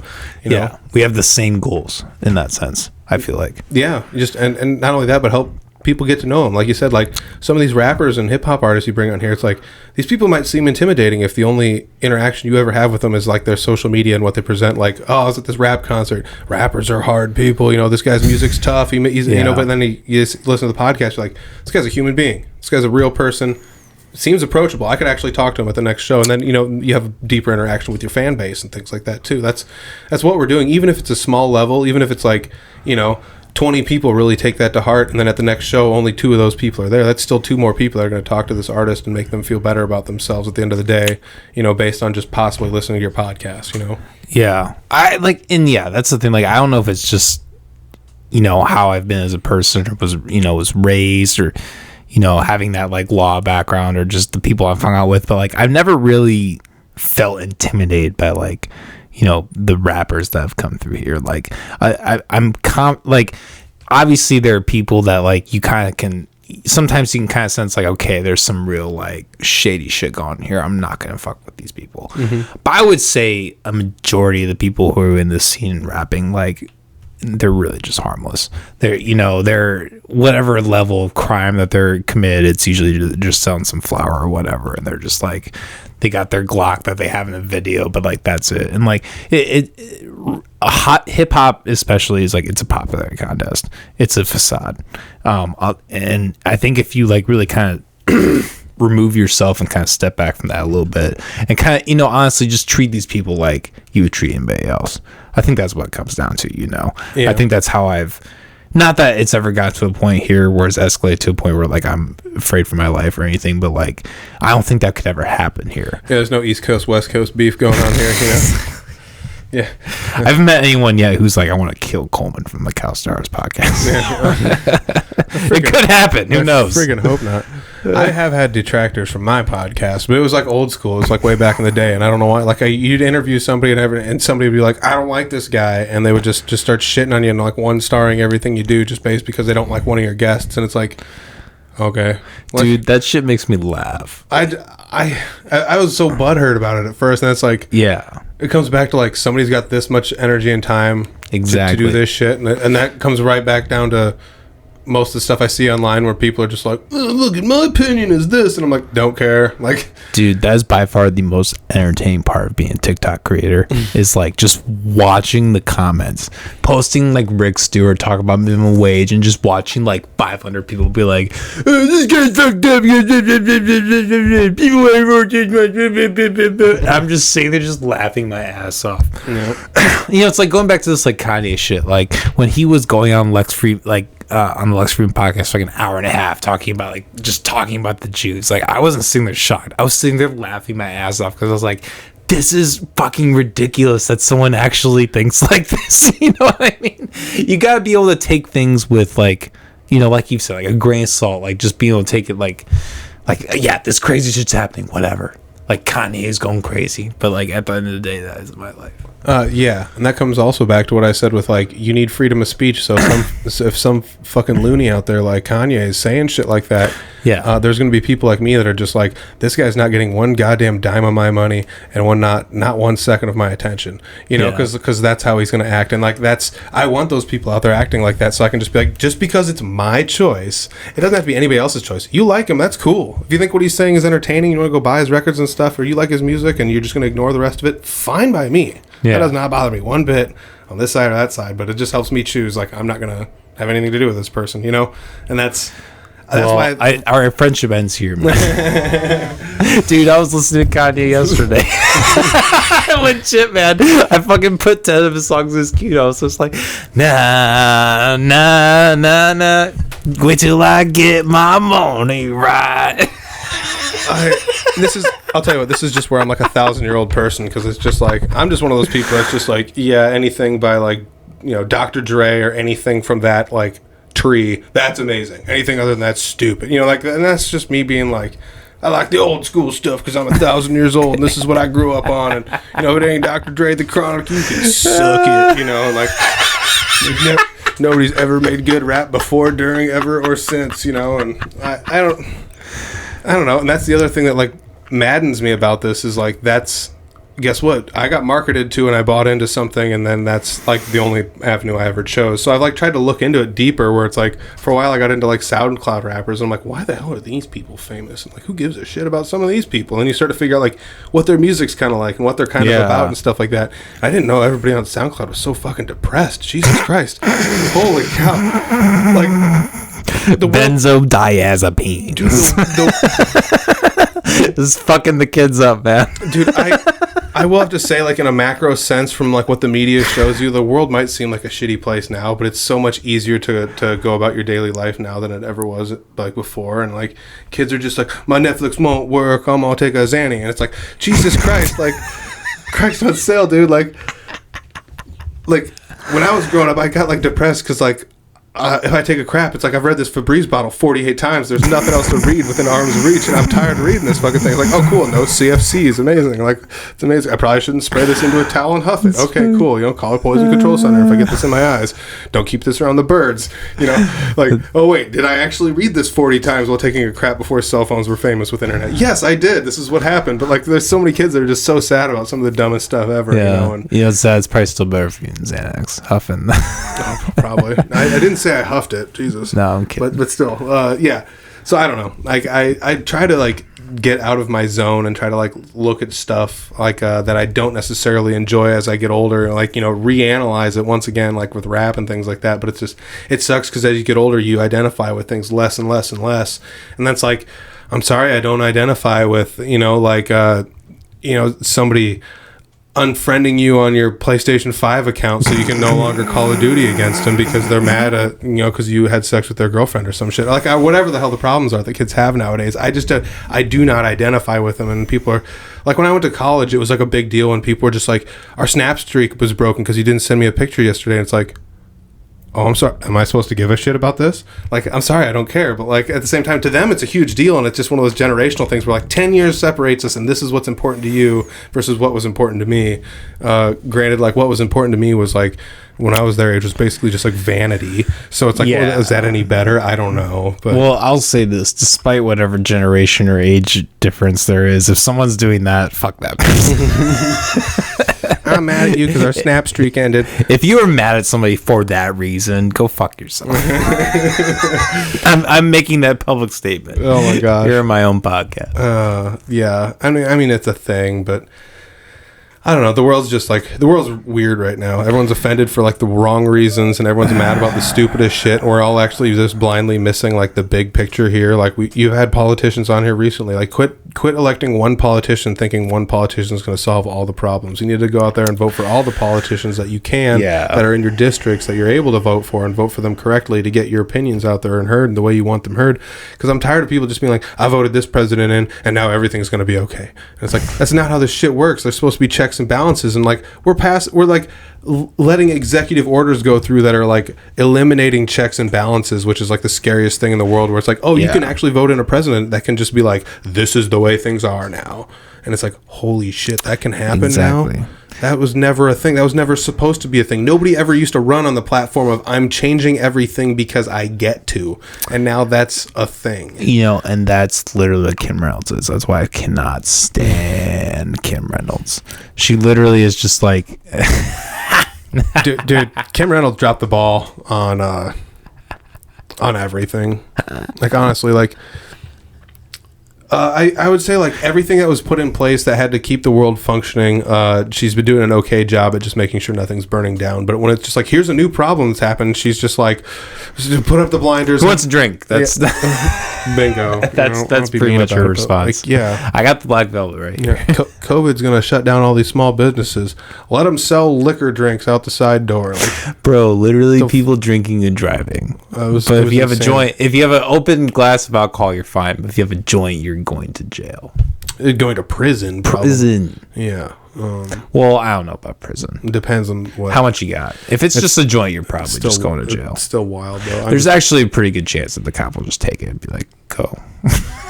Yeah, I don't know. It depends. I'm mind blown by just basically like what society is deeming important right now. Like it truly is. The whole pot argument. It's just like, you look at that, and then you look at alcohol, and if you had if the world was in a place right now where there was never either one of those things, and you presented them both to both of us, and we're just like, with this one, you'll get to have people crashing their cars into people unknowingly and just killing people, like innocent people, but you'll be feeding it to them at businesses on the corner, and it's illegal to give alcohol to a drunk person, but nobody cares at these establishments, and they will feed you full of alcohol until you like puke your guts out and drive your car home and kill people. Or there's marijuana where you can buy it on the street, and hopefully it's not laced with anything, because that's how Iowa's set up, and or the government could take it over and we could actually have some proper tax money come in like Colorado did, because that's the best state ever. But or you could smoke a joint. I was gonna say smoke a pot, so you could smoke a joint and not bother anybody. But yeah, so you could like smoke a joint and not bother anybody. And like, which one of these is the worst one? You know, like it's so weird that like this is the thing that everyone's like. I agree with that. You're gonna choose this and allow this, and people can drink and drive, and you can have establishments that sell this, and you can just drink at it and drive home. And I'm still just mind blown. Like, that's the one thing I still just like in my brain I have a cognitive dissonance about, and I don't know why I do, but it's just like, how is a bar a place, and how is it illegal to profile somebody coming out of a bar? You know? Yeah. Well, you know what it is. This might have actually been Marco told me, or maybe someone else, but I only have like a 50% tax on liquor.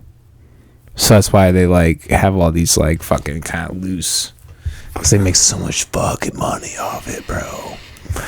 Like apparently the stores that like live on the border of Iowa have a really hard time selling liquor because they just go across and they get it for like 2/3 the price.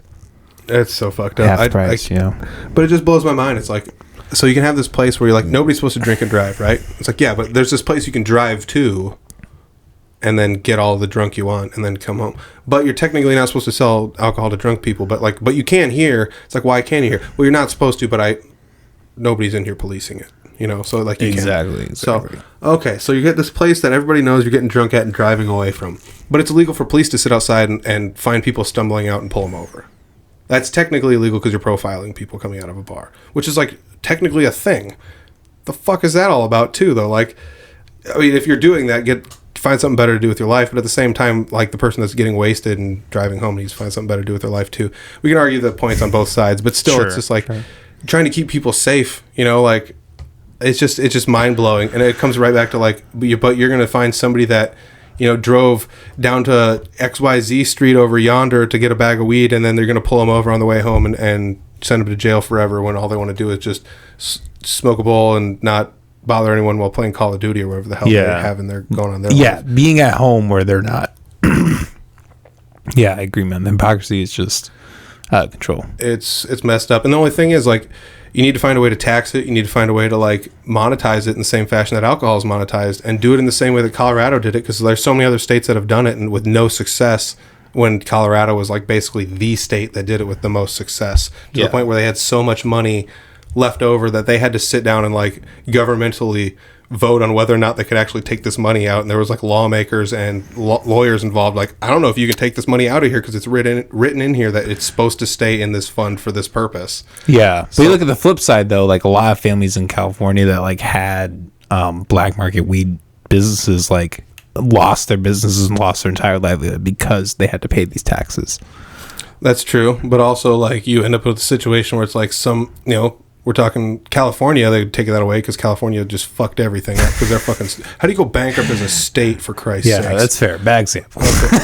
But yeah, give us all the money and we'll waste it, and then you still owe us more money. Yeah. But like that's also like poor business model though too, where it's just like if the business is upended in a fashion where it's like now you owe taxes, well guess what? You better find a way to like remodel your business to pay the taxes like properly in order to like yield money at the end, and that's one of those things where you're never taxed on anything until you make money. When you make money, guess what? Like, don't spend all the money you made because you owe taxes on it, and that's just kind of how that works. And it's unfortunate, but there's so many people that just need to go out there and look at take a fucking business class. People just go to community college, just get a 2-year community college like general education degree. You'll come out the ass end of it so much smarter. It costs almost no money compared to other colleges.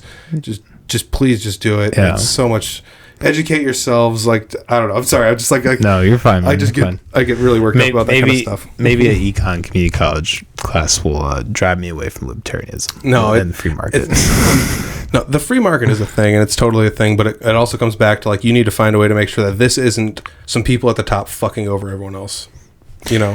Yeah, and that's a fair argument too. I can acknowledge that for sure. And that comes back to the same argument I had before. Like, it's no different than the medical with like the insulin. It's like the people that have the insulin can't just be like insulin costs $1 billion because I have it. And it's like, no, because people need this. Like, well, but to that point too, like if they can't sell it, then it's worthless to them. Yeah, so but what are people going to do? Not buy it and die?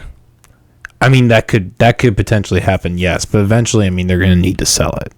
So they're gonna sell it at a price where people are gonna be able to buy it, and then that will.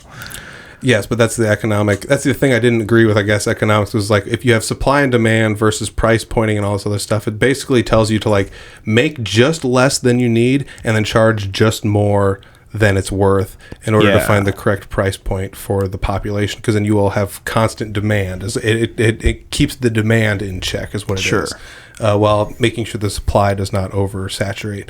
And that's like that greasy stuff about economics where it's like, that's cool. That all makes sense. It's all math on paper and graphs. It all makes sense. But at the same time, I'm not 100% sure this is the ethical way to go about it, is to like undersupply everybody just so you can keep the price point up because there's not actually a current supply line that's out there. Even though I get that it's the thing to keep it the most sustainable, which is the other argument where it's like, well, if we don't do it this way, it's non-sustainable. And it's like, well, find a way to make this more sustainable. It's like, well, we have to rip people off. It's like, find a different answer, please. Like, I get it. This is the best way. And this is what like hundreds of years of like ludicrous, crazy math has taught us. But like, got to find a better way to get this done. And that's the thing that like we need to do in like a lot of sectors where people are just like this.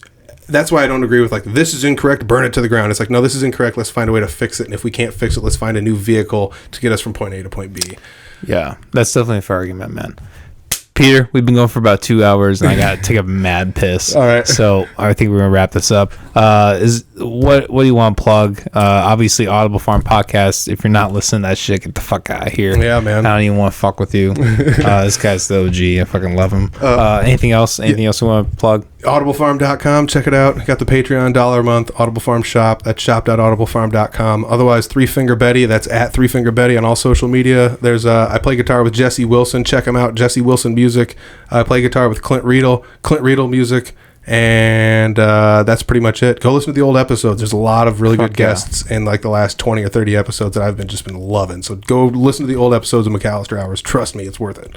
Hell yeah. Peter, you know how much I love you. I had one of your Audible Farm shirts that I left in Kansas City. Oh, I'll get you a new one. Get the new one. I'll get you a new one. No, but I have it shipped. I got it shipped to me. Oh, really? And I'm paying the $9 for the shipping to get it back. Yeah. That's so awesome, dude. I'll bill you. No, I'm kidding. I love this guy. I'm kidding. Peter, it's been a blast. All right, guys, every Monday and Thursday at 7 p.m., go check out the Patreon. It'll be there eventually at some point. Keep hanging on. It's worth it. All right, it is worth it. Peace, everybody. Have a good one.